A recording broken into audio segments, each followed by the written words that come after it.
Friends, ಎಲ್ರಿಗೂ ನಮಸ್ಕಾರ. Welcome back to Meghu Gowda's lifestyle Kannada vlogs. I hope ಎಲ್ಲರೂ ಚೆನ್ನಾಗಿದ್ದೀರಾ ಅಂತ ನಾನು ಚೆನ್ನಾಗಿದ್ದೀನಿ. ಸೊ ಇವತ್ತಿನ ವ್ಲಾಗ್ ಆಗಿರುತ್ತೆ skin care, natural skin care routine. ಮನೆಯಲ್ಲೇ ಸಿಗುವಂತಹ ಸುಲಭವಾದ ಪದಾರ್ಥಗಳನ್ನು ಉಪಯೋಗಿಸಿ ನಾನು ಹೇಗೆ ಸ್ಕಿನ್ ಕೇರ್ ಮಾಡ್ಕೊಳ್ತೀನಿ ಅಂತ ಅಂದ್ಬಿಟ್ಟು ನಾನು ಇವತ್ತಿನ ವ್ಲಾಗಲ್ಲಿ ನಾನು ನಿಮಗೆ ತೋರಿಸ್ತೀನಿ. ಇನ್ನೇನು ಮದುವೆ ಸೀಸನ್ ಕೂಡ ಬಂತು, ಇನ್ನು ನಾಳೆ ಹಲ್ದಿ ಶಾಸ್ತ್ರ, ಮದುವೆ ಅಂತೆಲ್ಲ ಇದೆ. ಈ ಥರ ಫಂಕ್ಷನ್ ಇರುವಾಗ ನಾವು ಹೇಗೆ ಸಲೂನ್ಗೆಲ್ಲ ಹೋಗೋಕ್ಕೆ ಆಗಲ್ಲ, ಮನೆಯಲ್ಲೇ ಹೇಗೆ ನಮ್ಮ ಸ್ಕಿನ್ ಕೇರ್ನ ಮಾಡ್ಕೊಳ್ಳೋಣ ಅಂತ ಅಂದ್ಬಿಟ್ಟು ನಾನು ನಿಮ್ಗೆ ತೋರಿಸ್ತೀನಿ. So first step, important step ಬಂದು ಕ್ಲೆನ್ಸಿಂಗ್. ನಮ್ಮ ಮುಖನ ನಾವು, ನಮ್ಮ ಸ್ಕಿನ್ನ ನಾವು ಕ್ಲೆನ್ಸ್ ಮಾಡ್ಕೊಬೇಕು. ಯಾಕೆ ಅಂತಂದರೆ ಬಿಕಾಸ್ ರಾ ಮಿಲ್ಕ್ ಅನ್ನೋದು ಹಸಿ ಹಾಲು. ಈ ಹಸಿ ಹಾಲನ್ನು ಬಳಸೋದ್ರಿಂದ ನಮ್ಮ ಸ್ಕಿನ್ಗೆ ಮಾಯ್ಶ್ಚರ್ ಕೊಡುತ್ತೆ ಆ್ಯಂಡ್ ಸ್ಮೂತ್ನೆಸ್ ಕೊಡುತ್ತೆ, ಮೃದುವಾಗಿರುತ್ತೆ ಆ್ಯಂಡ್ ಗ್ಲೋಯಿಂಗ್ ಕೂಡ ಕೊಡುತ್ತೆ. ಸೊ ಹಾಗಾಗಿ ಇಲ್ಲಿ ರಾ ಮಿಲ್ಕ್ನ ನಾನು ಯೂಸ್ ಮಾಡ್ತಿದ್ದೀನಿ. ಸೊ ಕಾಟನ್ ಬಾಲ್ ಅಲ್ಲಿ ನಾನು ತಗೊಂಡು ನಾನು ಅಪ್ಲೈ ಮಾಡ್ಕೊಳ್ತೀನಿ. ಸೊ ನೀವು ನೋಡ್ಬೋದು ನಾನು ಹೇಗೆ ಸ್ಮೂತಾಗಿ ಜೆಂಟಲಾಗಿ ನಾನು ಅಪ್ಲೈ ಮಾಡ್ಕೊಳ್ತೀನಿ ಅಂತ ಅಂದ್ಬಿಟ್ಟು. ಕಾಟನ್ ಬಾಲ್ ಯೂಸ್ ಮಾಡೋದ್ರಿಂದ ಅದೇನೇ ಒಂದು ಡರ್ಟ್ ಆಗಿರ್ಬೋದು, ಏನೇ ಒಂದು ಗಲೀಜು ಕುತ್ಕೊಂಡಿದ್ರು ಮುಖದ ಮೇಲೆ ಅದು ಕ್ಲೀನಾಗಿ ಕ್ಲೆನ್ಸ್ ಆಗುತ್ತೆ ಅನ್ನೋ ಒಂದು ಕಾರಣಕ್ಕೆ ಇಲ್ಲಿ ಕಾಟನ್ ಬಾಲ್ನ ಯೂಸ್ ಮಾಡ್ಕೊಳ್ತೀನಿ. ನಾವು ಬೇಕಾದರೆ ಕಾಟನ್ ಬಾಲ್ ಆದಮೇಲೆ ನಾವು ಕೈ ಕೂಡ ಯೂಸ್ ಮಾಡ್ಕೊಬೋದು. ನಾನು ಕೈಯಲ್ಲಿ ಕೂಡ ನಾನು ಸ್ಮೂತಾಗಿ ನಾನು ಮಸಾಜ್ ಮಾಡ್ಕೊಳ್ತೀನಿ. ಸೊ ಜೆಂಟಲಾಗಿ ನಾವು ಮಸಾಜ್ ಮಾಡ್ಕೊಬೇಕು, ಹಾರ್ಡಾಗೇನು ರಫ್ ಆಗೇನು ಮಾಡೋ ಅವಶ್ಯಕತೆಯೇ ಇಲ್ಲ. ಸೊ ಸ್ಮೂತಾಗಿ ಜೆಂಟಲಾಗಿ ನಾವು ಮಸಾಜ್ ಮಾಡಿಕೊಂಡ್ರೆ ಸಾಕು. ಸೊ ಕ್ಲೆನ್ಸಿಂಗ್ ಆದಮೇಲೆ, ಇದೆಲ್ಲ ಮಸಾಜ್ ಆದಮೇಲೆ ನಾವು ಅಂಡರ್ ಕಣ್ಣು ಕೆಳಗಡೆ ಆಗಿರ್ಬೋದು, ಅಂಡರ್ ಐ ಆಗಿರ್ಬೋದು ಆ್ಯಂಡ್ ಮೂಗು ಹತ್ರ ಆಗಿರ್ಬೋದು ಬ್ಲ್ಯಾಕ್ ಹೆಡ್ಸ್ ಜಾಸ್ತಿ ಇರುತ್ತೆ. ಸೊ ಅಲ್ಲೆಲ್ಲ ನಾನು ನಿಧಾನಕ್ಕೆ ಆ್ಯಂಡ್ ಅಪ್ಪರ್ ಲಿಪ್ಸ್ ಆಗಿರ್ಬೋದು, ಕತ್ತತ್ರ ಆಗಿರ್ಬೋದು ಜೆಂಟಲಾಗಿ ನಾನು ಮಸಾಜ್ ಮಾಡಿಕೊಂಡು ಒಂದು 10 to 15 ಮಿನಿಟ್ಸ್ ಡ್ರೈ ಆಗಲಿಕ್ಕೆ ನಾನು ಬಿಡ್ತೀನಿ. ಇದು ಡ್ರೈ ಆದಮೇಲೆ ನಾನು ವಾಶ್ ಮಾಡ್ಕೊಳ್ತೀನಿ. ಸೊ 10 to 15 ಮಿನಿಟ್ಸ್ ಬಿಟ್ಟರೆ ಸಾಕು. ಸೊ ನೀವು ನೋಡ್ಬೋದು ನಾನು ಹೇಗೆ ಕತ್ತತ್ರ ಎಲ್ಲ ನಾನು ಮಸಾಜ್ ಮಾಡ್ಕೊಳ್ತಿದ್ದೀನಿ ಅಂತ ಅಂದ್ಬಿಟ್ಟು. ಸೊ ಈ ಸ್ಕಿನ್ ಕೇರ್ ಮಾಡ್ಕೊಳ್ಳೋದ್ರಿಂದ ಇನ್ನೊಂದು ಬೆನಿಫಿಟ್ ಏನಪ್ಪ ಅಂತಂದರೆ, ಬರೀ ಸ್ಕಿನ್ ಕೇರ್ ಮಾಡ್ಕೊಳ್ಳೋದ್ರಿಂದ ಸ್ಕಿನ್ ಗ್ಲೋ ಆಗುತ್ತೆ ಅನ್ನೋದು ತಪ್ಪು. ನಮ್ಮ ಇನ್ನರ್ ಬಾಡಿ ಏನಿದೆ ಅದನ್ನು ಕೂಡ ನಾವು ಕ್ಲೀನಾಗಿ ಇಟ್ಕೊಬೇಕು. ಹೇಗೆ ಅಂತಂದರೆ ನಾವು ದಿನಕ್ಕೆ 2 to 3 litres of water minimum ತೊಗೋಬೇಕು ಆ್ಯಂಡ್ ಹೆಲ್ತಿ ಡಯಟ್ ಫಾಲೋ ಮಾಡಬೇಕು.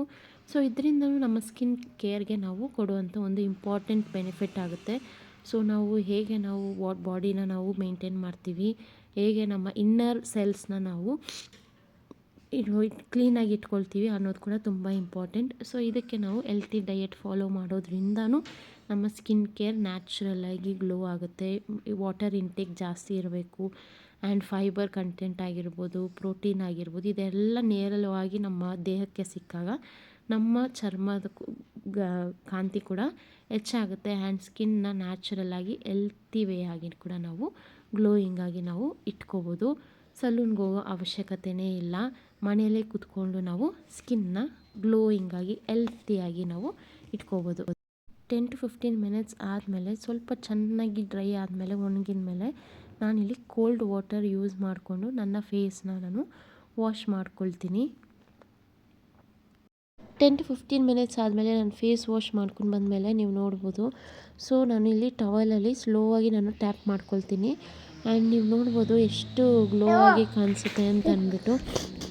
ಸೊ ಕ್ಯಾಮ್ರಾದಲ್ಲಿ ಕಾಣಿಸ್ದೇ ಇರ್ಬೋದು, ಬಟ್ ಕ್ಲೆನ್ಸ್ ಮಾಡ್ಕೊಂಡಿದ ತಕ್ಷಣ ನಮಗೆ ಆ ಸ್ಮೂತ್ನೆಸ್ ಸಿಗುತ್ತೆ. Because milk helps in moisturising the skin and giving the natural glow ಕೊಡುತ್ತೆ ನಮ್ಮ ಸ್ಕಿನ್ಗೆ. ಸೊ ಬನ್ನಿ ಈಗ ಸೆಕೆಂಡ್ ಸ್ಟೆಪ್ಗೆ ಹೋಗೋಣ, that is scrubbing. So cleansing ಆದಮೇಲೆ ಸ್ಕ್ರಬ್ಬಿಂಗ್ ಇಸ್ ವೆರಿ ಇಂಪಾರ್ಟೆಂಟ್. ಯಾಕೆ ಅಂತಂದರೆ ಡೆಡ್ ಸ್ಕಿನ್ ಸೆಲ್ಸ್ ಏನಿರುತ್ತೆ ನಮ್ಮ ಸ್ಕಿನ್ನಲ್ಲಿ ಅದನ್ನು ತೆಗೆಯೋದಕ್ಕೆ ಹೆಲ್ಪ್ ಮಾಡುತ್ತೆ ಸ್ಕ್ರಬ್ಬಿಂಗ್. ಆ್ಯಂಡ್ ಪೋರ್ಸ್ನ, ನಮ್ಮ ಸ್ಕಿನ್ನಲ್ಲಿ ಏನು ಪೋರ್ಸ್ ಇರುತ್ತೆ ಅದನ್ನು ಓಪನ್ ಮಾಡಲಿಕ್ಕೆ ಕೂಡ ಹೆಲ್ಪ್ ಮಾಡುತ್ತೆ ಸ್ಕ್ರಬ್ಬಿಂಗ್. ಸೊ ಅದಕ್ಕೆ ಈಗ scrubbing is very important.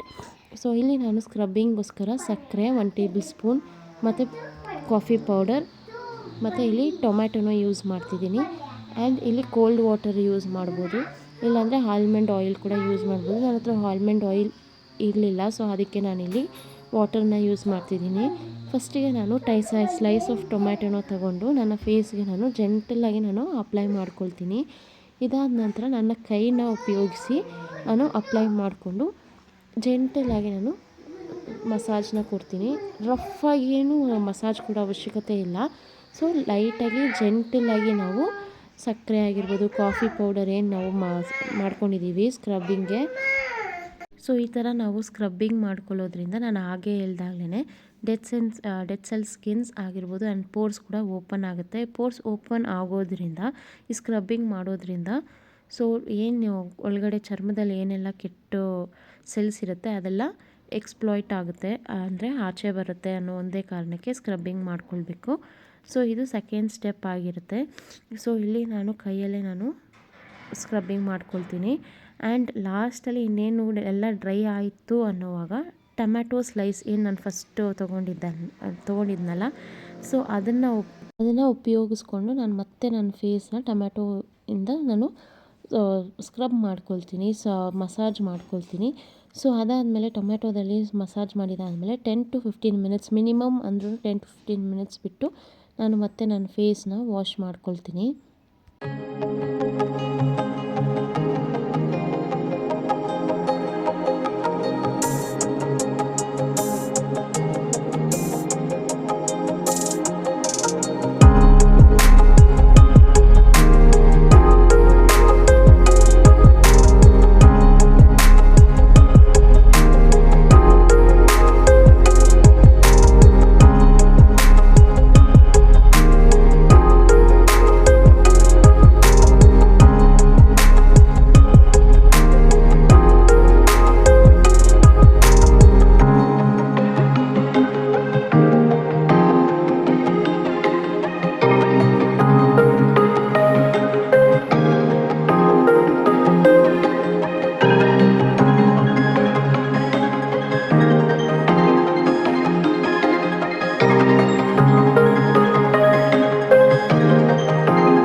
10 to 15 minutes ಆದಮೇಲೆ ಸ್ಕ್ರಬ್ ಮಾಡ್ಕೊಂಡಿದ್ದ ನಂತರ ನನ್ನ ಫೇಸ್ನ ನೋಡ್ಬೋದು ನೀವು. ವಾಶ್ ಮಾಡಿದ ಮೇಲೆ ಎಷ್ಟು ಗ್ಲೋ ಕಾಣಿಸ್ತಿದೆ ಅಂತ ಅಂದ್ಬಿಟ್ಟು ಇಟ್ಸ್ ಆನ್ ಇನ್ಸ್ಟೆಂಟ್ ಗ್ಲೋ ಕೊಡುತ್ತೆ ಸ್ಕ್ರಬ್ಬಿಂಗ್ ಮಾಡ್ಕೊಳ್ಳೋದ್ರಿಂದ. ಆ್ಯಂಡ್ ಇದನ್ನು ನಾವು ನ್ಯಾಚುರಲ್ ಸ್ಕಿನ್ ಕೇರ್ ರುಟೀನಾಗಿ ಕೂಡ ನಾವು ಬಳಸ್ಕೋಬೋದು. ಸಲೂನ್ಗೆ ಹೋಗೋ ಅವಶ್ಯಕತೆಯೇ ಇಲ್ಲ ಸ್ಕಿನ್ ಗ್ಲೋಯಿಂಗೋಸ್ಕರ. ಮನೆಯಲ್ಲಿ ಸಿಗುವಂತಹ ಕಡಿಮೆ ಪದಾರ್ಥ ಉಪಯೋಗಿಸಿ ನಮ್ಮ ಸ್ಕಿನ್ನ ನಾವು ನ್ಯಾಚುರಲಾಗಿ ಗ್ಲೋಯಿಂಗಾಗಿ ಹೆಲ್ತಿಯಾಗಿ ಇಟ್ಕೊಬೋದು. ಸೊ ಇದು ಸ್ಕ್ರಬ್ಬಿಂಗ್ ಮುಖಾಂತರ ನನ್ನ ಸ್ಕಿನ್ನ ನೀವು ನೋಡ್ಬೋದು ಮತ್ತು ಎಷ್ಟು ಗ್ಲೋಯಿಂಗಾಗಿ ಎಷ್ಟು ಇದಾಗಿ ಕಾಣಿಸ್ತಿದೆ ಅಂತ ಅಂದ್ಬಿಟ್ಟು. ಸೊ ಇದಾದ ನಂತರ ಥರ್ಡ್ ಸ್ಟೆಪ್ಗೆ ಹೋಗ್ಬಿಡೋಣ. ಸ್ಕ್ರಬ್ಬಿಂಗ್ ಆದಮೇಲೆ the very important step that is hot water steam. So ಇಲ್ಲಿ ನನ್ನ ಹತ್ರ ಫೇಸ್ ಸ್ಟೀಮರ್ ಇಲ್ಲದೇ ಇರೋ ಕಾರಣದಿಂದ ನಾನಿಲ್ಲಿ ಹಾಟ್ ವಾಟರ್ನ ಬಾಯ್ಲ್ ಮಾಡಿಕೊಂಡು ನನ್ನ ಫೇಸ್ಗೆ ನಾನು ಸ್ಟೀಮ್ ಮಾಡ್ಕೊಳ್ತೀನಿ. ಈ ಸ್ಟೀಮ್ ಆಗೋ ಹಾಟ್ ವಾಟರ್ ಕುದಿಯೋಷ್ಟರೊಳಗಡೆ ನಾನು ನನ್ನ ಮಗನಿಗೆಲ್ಲ ಫ್ರೆಶ್ ಅಪ್ ಮಾಡಿ ಸ್ನಾನ ಮಾಡಿಸ್ದೆ. ಸೊ ಇದಾದ ನಂತರ ನಾನು ಹಾಟ್ ವಾಟರ್ ಸ್ಟೀಮ್ ತೊಗೊಂಡೆ. ನೋಡ್ಬೋದು ನೀವು ಹಾಟ್ ವಾಟರ್ ಸ್ಟೀಮಿಂದ ಏನು ಉಪಯೋಗ ಆಗುತ್ತೆ ಅಂತಂದರೆ, ನಾವು ಏನು ಸ್ಕ್ರಬ್ಬಿಂಗ್ ಮಾಡ್ಕೊಂಡಿದ್ವಲ್ಲ, ಡೆಡ್ ಸೆಲ್ ಸ್ಕಿನ್ಸ್ ಆಗಿರ್ಬೋದು, ಪೋರ್ಸ್ ಓಪನ್ ಆಗಿರುತ್ತೆ, ಅದನ್ನು ಈಸಿಯಾಗಿ ಹೊರಗೆ ತೆಗಿಯೋದಕ್ಕೆ ಈ hot water steaming is very important. So ಇದಕ್ಕೆ ನಾನು ಹಾಟ್ ವಾಟರ್ ಸ್ಟೀಮ್ನ ನಾನು ತೊಗೊಂಡಿದ್ದೀನಿ. ಸೊ ನಮ್ಮ ಸ್ಕಿನ್ ಕೂಡ ಅಷ್ಟೇ ಡೆಡ್ ಸೆಲ್ ಸ್ಕಿನ್ಸ್ನ ಏನೆಲ್ಲ ನಾವು ಸ್ಕ್ರಬ್ಬಿಂಗ್ ಮುಖಾಂತರ ಹೊರಗಡೆ ತೆಗೆದ್ವಿ, ಸೊ ಅದನ್ನು ಈಸಿಯಾಗಿ ಪುಲ್ ಮಾಡುತ್ತೆ ಅನ್ನೋ ಕಾರಣದಿಂದ ನಾನು ಹಾಟ್ ವಾಟರ್ ಸ್ಟೀಮಿಂಗ್ನ ನಾನು ತೊಗೊಂಡಿರೋದು. ಇದನ್ನು ಬೇಕಾದರೆ ಸ್ಕಿಪ್ ಮಾಡ್ಬೋದು, ಇಲ್ಲ ನನಗೆ ಹಾಟ್ ವಾಟರ್ ಸ್ಟೀಮಿಂಗ್ ಮಾಡಬೇಕು ಅನ್ನೋ ಇದ್ದರೆ, ಫೇಸ್ ಸ್ಟೀಮಿಂಗ್ ಮಾಡಬೇಕು ಅನ್ನೋ ಇದ್ದರೆ ಮಾಡ್ಕೋಬೋದು. ಸೊ ನಾನು ಇದನ್ನು ನಾನು ಯೂಸ್ ಮಾಡ್ತೀನಿ ನನ್ನ ಸ್ಕಿನ್ ಕೇರ್ಗೆ. And next fourth step hot water steaming ಆದಮೇಲೆ next step is face pack. So ಈ ಫೇಸ್ ಪ್ಯಾಕ್ಗೆ ನಾನು ಇಲ್ಲಿ ಬೇಸನ್ ಪೌಡರ್ ಅಥವಾ ಕಡಲೆಯ ಹಿಟ್ಟಿನ ಪೌಡರ್ ಆ್ಯಂಡ್ ಒಂದು ಪಿಂಚಷ್ಟು ಟರ್ಮರಿಕ್ ಅರಿಶಿನ ಮತ್ತು ರಾ ಮಿಲ್ಕ್ನ ಯೂಸ್ ಮಾಡಿ ನಾನಿಲ್ಲಿ ಫೇಸ್ ಪ್ಯಾಕ್ಗೆ ಹಾಕ್ಕೊಳ್ತಿದ್ದೀನಿ. ಸೊ ಈ ಬೇಸನ್ ಪೌಡರ್ ಆ್ಯಂಡ್ ಟರ್ಮರಿಕ್ ಏನಿದೆ, ಇದು ನಮ್ಮ ಸ್ಕಿನ್ನ ಸ್ಮೂತ್ನೆಸ್ ಮಾಡುತ್ತೆ ಆ್ಯಂಡ್ ಗ್ಲೋಯಿಂಗ್ ಕೊಡುತ್ತೆ. And raw milk it obviously helps in moisturising. ಸ್ಕಿನ್ನ ಸ್ಮೂತ್ನೆಸ್ ಮಾಡುತ್ತೆ. ಆ್ಯಂಡ್ ಮಿಲ್ಕಲ್ಲಿ ಒಂದು ಆಮ್ಲಜನಕ ಅಂತ ಏನಿರುತ್ತೆ ಅದು ಸ್ಕಿನ್ನಲ್ಲಿರುವ ಡೆಡ್ ಸೆಲ್ ಸ್ಕಿನ್ಸ್ ಆಗಿರ್ಬೋದು ಅದನ್ನ ಎಕ್ಸ್ಪ್ಲಾಯ್ಟ್ ಮಾಡುತ್ತೆ. And it helps in natural glow. So ಈ ಫೇಸ್ ಪ್ಯಾಕ್ನ ನಾವು ಮಿನಿಮಮ್ ಅಂದ್ರೂ 30 ಮಿನಿಟ್ಸ್ 20 to 30 ಮಿನಿಟ್ಸ್ ಇಟ್ಕೊಂಡ್ರೆ ಸಾಕು. 30 ಮಿನಿಟ್ಸ್ ಮೇಲೆ ಇಟ್ಕೊಳ್ಳೋ ಅವಶ್ಯಕತೆಯೇ ಇಲ್ಲ. ಯಾಕಂದರೆ ನಮ್ಮ ಸ್ಕಿನ್ ಕೂಡ ಬೇಗ ಅದಕ್ಕೆ ನರಿಷ್ ಆಗುತ್ತೆ. So 30 to 20 minutes is maximum. ಅದಕ್ಕಿಂತ ಜಾಸ್ತಿ ಇಟ್ಕೊಳ್ಳೋ ಅವಶ್ಯಕತೆ ಇಲ್ಲ. ಸೊ ಇಲ್ಲಿ ನಾನು ಕ್ಲೀನಾಗಿ ಫೇಸ್ ಪ್ಯಾಕ್ನ ಹಾಕ್ಕೊಳ್ತಿದ್ದೀನಿ. ಕಣ್ಣು ಕೆಳಗಡೆ ಆಗಿರ್ಬೋದು, especially corners of your nose ಏನಿದೆ ಆ್ಯಂಡ್ ಅಪ್ಪರ್ ಲಿಪ್ ಹತ್ರ ಆಗಿರ್ಬೋದು, ಅಲ್ಲೆಲ್ಲ ನಾನು ಯೂಸ್ ಮಾಡಿಕೊಂಡು ಫೇಸ್ ಪ್ಯಾಕ್ನ ಹಾಕ್ಕೊಳ್ತೀನಿ. ಇದು ಡ್ರೈ ಆದಮೇಲೆ ನಾನು ವಾಶ್ ಮಾಡ್ಕೊಳ್ತೀನಿ. ಸೊ ಇಲ್ಲಿ ನಾನು ಬೇಗ ನನ್ನ ಮಗನಿಗೆ ಊಟ ಮಾಡಿಸೋ ಟೈಮ್ ಬೇರೆ ಆಗಿತ್ತು. ಸೊ ಹಾಗಾಗಿ ಬೇಗ ಡ್ರೈ ಆಗಲಿ ಅಂತ ಅಂದ್ಬಿಟ್ಟು ಫ್ಯಾನ್ ಹತ್ರ ನಾನು ಡ್ರೈ ಮಾಡ್ಕೊಳ್ತೀನಿ. ಇನ್ನು ಸ್ವಲ್ಪ ಲೇಟಾಗಿ ಆಗಲಿ ಅಂತ ಅಂದ್ಕೊಳ್ಳೋರು ಸನ್ಶೈನ್ ಅಥವಾ ಸೂರ್ಯನ ಬೆಳಕಿಗೆ ಹೋಗಿ ನಿಂತ್ಕೋಬೋದು. ಸೊ ಆಗ ಇನ್ನಷ್ಟು ವಿಟಮಿನ್ ಡಿ ಆಗಿರ್ಬೋದು ಸಿಗುತ್ತೆ ಆ್ಯಂಡ್ ನಮ್ಮ ಸ್ಕಿನ್ ಕೂಡ ಇನ್ನೂ ಗ್ಲೋ ಆಗುತ್ತೆ. ಸೊ ಇನ್ನು ನಾನು 10 to 30 ಮಿನಿಟ್ಸ್ ಆದಮೇಲೆ ನನ್ನ ಫೇಸ್ನ ವಾಶ್ ಮಾಡ್ಕೊಳ್ತೀನಿ.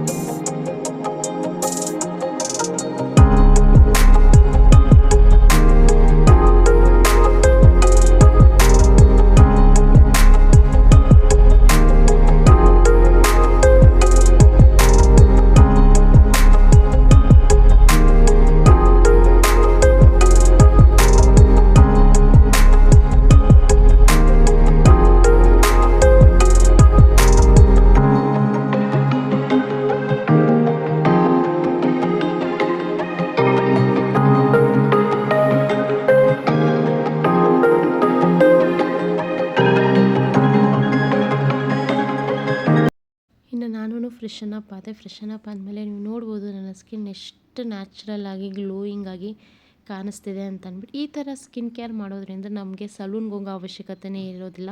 500 ರೂಪಾಯಿ 1000 ರೂಪಾಯಿ ಎಲ್ಲ ಕೊಟ್ಟು ನಾವು ಸ್ಕಿನ್ ಕೇರ್ ಮಾಡ್ಕೊಳ್ಳೋ ಅವಶ್ಯಕತೆಯೇ ಇಲ್ಲ. ಮನೆಯಲ್ಲೇ ಸಿಗುವಂತಹ ನ್ಯಾಚುರಲ್ ರೆಮಿಡಿನ ಯೂಸ್ ಮಾಡಿ ನಮ್ಮ ಸ್ಕಿನ್ನ ನಾವು ಈಸಿಯಾಗಿ ಮನೆಯಲ್ಲೇ ಕೇರ್ ಮಾಡ್ಕೋಬೋದು. ಸೊ ಇದಾಗಿತ್ತು ಇವತ್ತಿನ ನನ್ನ natural skin care routine using 4 method of skin care. So ಈ ವ್ಲಾಗ್ ಎಲ್ಲರಿಗೂ ಇಷ್ಟ ಆಗಿರುತ್ತೆ ಅಂತ ನಾನು ಅಂದ್ಕೊಂಡಿದ್ದೀನಿ. ಸೊ ಯಾರೆಲ್ಲ ನನ್ನ ಚಾನಲ್ನ ನೋಡ್ತಿದ್ದೀರಾ, ನನ್ನ ಯೂಟ್ಯೂಬ್ ಚಾನಲ್ನ Meghu Gowda lifestyle Kannada vlogs support ಮಾಡಿ, ಲೈಕ್ ಮಾಡಿ, ಶೇರ್ ಮಾಡಿ. ಹಾಗೆ ನಿಮ್ಮ ಅನಿಸಿಕೆಯನ್ನು ಕಮೆಂಟ್ ಮುಖಾಂತರ ತಿಳಿಸಿ. ಆ್ಯಂಡ್ ನಿಮ್ಮ ಒಂದು ಸಬ್ಸ್ಕ್ರಿಪ್ಷನ್, ನಿಮ್ಮ ಒಂದು ಪ್ರೋತ್ಸಾಹದಿಂದ ನಾನು ಇನ್ನಷ್ಟು ಒಳ್ಳೆ ಕಂಟೆಂಟ್ ಇರುವ ವೀಡಿಯೋಸ್ನ ನಾನು ಮಾಡ್ಬೋದು. ಇನ್ನೂ ಹೆಚ್ಚು ಐಡಿಯಾಸ್ ಇದೆ, ಒಳ್ಳೆ ಕಂಟೆಂಟ್ ಹಾಕಬೇಕು ಅಂತ ಅಂದ್ಬಿಟ್ಟು. ಇದೆಲ್ಲ ಆಗಬೇಕು ಅಂತಂದರೆ ನಿಮ್ಮ ಸಪೋರ್ಟ್ ನನಗೆ ತುಂಬ ಮುಖ್ಯ. So subscribe, like, share and comment. So next ವ್ಲಾಗಲ್ಲಿ ಸಿಗ್ತೀನಿ. ಅಂಟಿಲ್ ದೆನ್ ಟೇಕ್ ಕೇರ್, ಬಾಯ್.